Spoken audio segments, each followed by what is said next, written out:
yarantaye aransahura, twari dufatanyije kurera abana ariko aza kunsahura umwaka n'igice. Dukundanira i Kigali kubera ko njye mvuka mu majyepfo.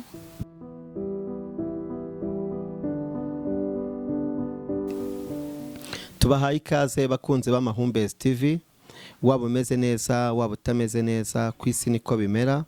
Uyu rero mureba kuri screen yanyu ni umugabo witwa Jado. Ubu rero tukaba tugiye gukorana ikiganiro n'umumama mureba kuri screen yanyu. N'umumama tugiye kuganira ku kiganiro kitari gito cyane, ariko nanone ntago ari gito navuga ngo ni gito, mbese ni ukuvuga ngo tugiye kuganira ku buzima yagiye acamo mu mibereho ya buri munsi agenda ahura nayo. Mama, watanyuka twibwira? Nitwa Umulisa Chantal. Yego, ngo yitwa Umulisa Chantal. Umulisa Chantal, ubu tugiye kuganira muri iki kiganiro. Ese watanyuka twibwira neza, Umulisa Chantal ni muntu ki? Umulisa Chantal akora iki? Mbese kugira ngo udusangize ubuzima bwawe.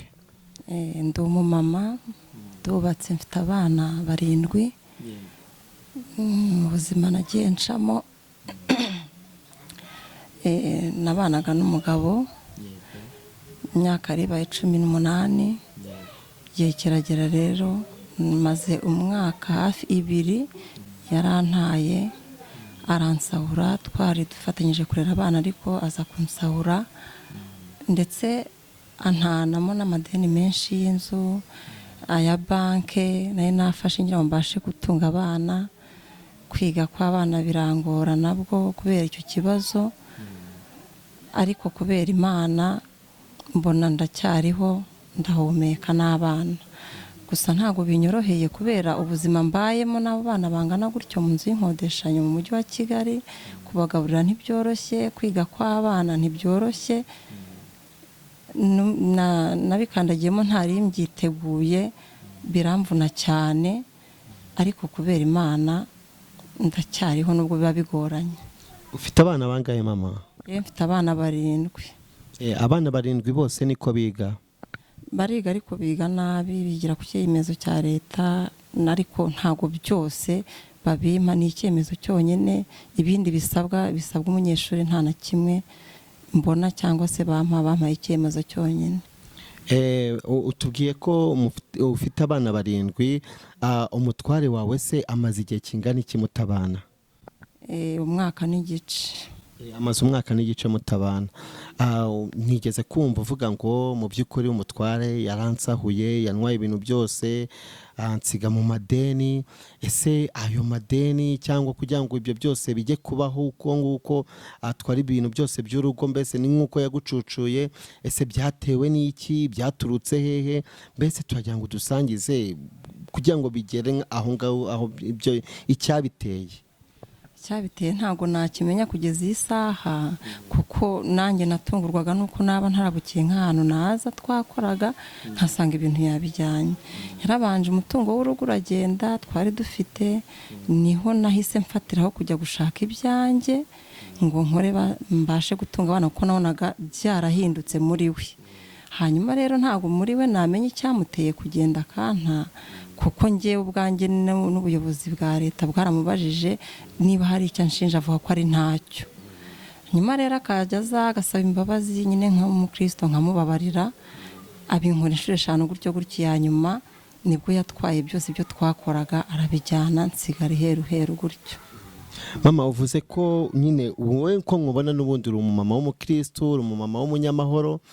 Hari igihe ari ibintu byinshi bijya bikunda kubaho muri sosiyete nyarwanda, ugasanga ibintu birahindutse, ugasanga umugore yabanaga neza n'umugabo, ariko ukabona mu gihe gitoya cyane baratandukanye. Ese umugabo wawe byibuze mujya gutandukana, byanga byakunda hari ibimenyetso wagendaga ubona mu rugo, ukabona hari ibitagenda neza, ukabona hari imyitwarire arimo arakora itameze neza? Ese umugabo bijya gutangira kugira ngo afate icyemezo cyo kuba yahaguruka ave mu rugo agende, wewe byatangiye gute? Byatangiye ubundi yari umukristo, icyanyemeje wenda ko yahindutse aragwa akajya atangira kujya mu nzoga. Ikindi cya kabiri ni uko ibintu byari bigize urugo, umutungo w'urugo nagendaga mbibura. Hanyuma rero ngize n'ibyo nishakiye nanjye ngo ndebe ko natunga umuryango, nabyo akabijyana. Kugira ngo inzego za leta nazo zibimenye ni uko yari ageze ahantu ho kujya anywa inzoga agasinda akatwirukankana, kandi yari umukristo atarabikoraga. Ibyo binyereka ko yahindutse. Yego. Muri uko guhinduka kwese hari ubwo wenda wajya kubona igihe kimwe na kimwe, hari igihe atatahaga mu rugo ukabona yagiye nko mu bandi bagore, cyangwa we gusa wagiye kubona ubona ibyo bintu biraje ako kanya, ubona atangiye gucucura ibyo mu nzu, n'ibintu by'abagore yagiyemo, cyangwa ajye mu bintu by'ubusinzi ubone biramurenze. Niba urumva niba yari umurokore akareka kuba umurokore, hari ikindi kintu ubwo cyaba cyabimuteye. Ese muri ibyo byose hari ikintu runaka wabonye yigeze akora cyangwa yagiyemo? Urabona iyo umuntu yaguye yari umukristo akajya mu izo nzoga, n'ibyo abagore yabijyamo nubwo ntabimufatiyemo, ariko n'ubundi ntarutangira bagifite.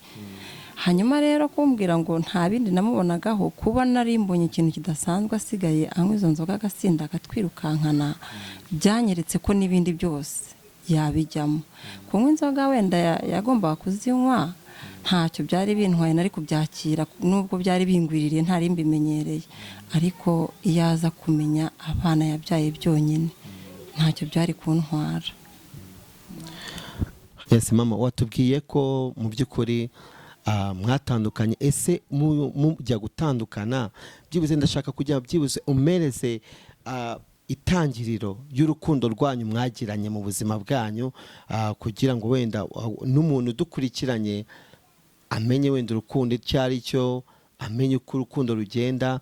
Tubwire mbese mutangira urukundo byatangiye ute? Ese wari ufite imyaka ingahe? Mwahuriye he? Bidusangize. Twahuriye i Kigali, dukundanira i Kigali, kubera ko njye mvuka mu majyepfo nawe akavuka mu majyepfo, ariko njye ni muri Ruhango, we ni muri Huye. Hanyuma rero twabanye neza, nta kibazo cyari kirimo mu rukundo rwacu. Igihe kiragera rero turasezerana 2004. 2004 rero twarabanye nta kibazo, kugeza uyu mwaka ushize nabonaga nta kibazo. Byahindutse muri uyu mwaka urangiye nyine mu mpera nibwo nabonye impinduka, ariko mu rukundo rwacu nta kibazo cyari kirimo. Ese mwakundanye nk'igihe kingana iki mama? Wenda ngize amatsiko, wenda unsangize mbwire urukundo rwanyu rwaranzwe n'iki? Mujya gukundana mbere, mutatandukana, byagendaga gute? Urukundo rwacu ntago navuga ngo ni nk'abandi wenda habamo abaranga. Nitwe bwacu twihuriye, turakundana, kandi twese duhuriye i Kigali. Biba ngombwa rero ko tubana, ntago binari mbyiteze ko byabaho, ko nabonaga dukundanye neza nta kibazo. Mwakundanye nk'igihe kingana iki mu rukundo rwanyu mugifiyansanya? Mwakundanye umwaka n'igice. Yego. Mufata umwanzuro wo kuba mwasezerana imbere y'Imana. Ese mwese mwamenyanye muri abakristo? Njye ninjye wari umukristo, we aza kubatizwa ariko tutaramenyana. Yabatijwe tutaramenyana, ariko njye nari umukristo imbere ye. Aza kubatizwa, amaze kubatizwa nibwo twamenyanye. Yego. Ubwo mwaje kumenyana, ubwo mwemeranya kubana, ubu nukuba ngo mumanye imyaka ingahe mbere yuko mutandukana? Imyaka 18. 18. Ubu imfura yanyu ifite nk'imyaka 18? Ifite imyaka 16. 16. Mana nyirese n'ijoro. Mama, ubu wamaze kutubwira ko mufitanye abana 7, umugabo amaze umwaka agiye. Ese nkawe kubwawe byibuze ni iki kintu wabwira nk'umuntu uwo ari we wese waba udukurikiranye? Ni iki kintu wumva wakisabira umuntu wese waba uri kutureba? Mbese nawe bohoka mu mutima uvuga ati wenda ngewe, mbese bohoka wumva icyo wakisabira n'abantu, we tubwire ubohoke pe. Ngiye numva icyo nasaba abantu wenda babagira neza, baba bareba bambona, ni umutima w'urukundo, ni umutima utabara, ni umutima ugira imbabazi. Yego. Ni iki kintu wasaba abantu? Kubera wenda ubushobozi buke mfite bwo kuba nabeshaho abana n'ayo mashuri, kwishyura inzu nabwo bikaba bingoye, nabasabaga ubufasha. Iyi nzu mubamo murayikodesha? Iyi nzu mubamo murayikodesha? Mu by'ukuri ndabona ngira ngo no kuri screen baraza kuza kubibona, inzu mubamo pe murayikodesha, ariko nanone haba hari umuntu ufite umutima utabara yakegera iyi famiye akareba, kuko ahantu baba njye nahageze, hari abaraza kuza kuhabona kuri screen. Mu by'ukuri ntabwo ari heza cyane nk'uko twavuga ngo ni heza, mu by'ukuri nyine ni kwa kundi umuntu aba yabuze uko agira, nyine akabona aho ahenge ku musaya, ariko nk'umuntu ugira umutima utabara namukangurira ni ukuri kuza kureba ko hari icyo yafasha iyi famiye. Mama, noneho ikintu nagusabaga, ugira telefone? Ndayigira.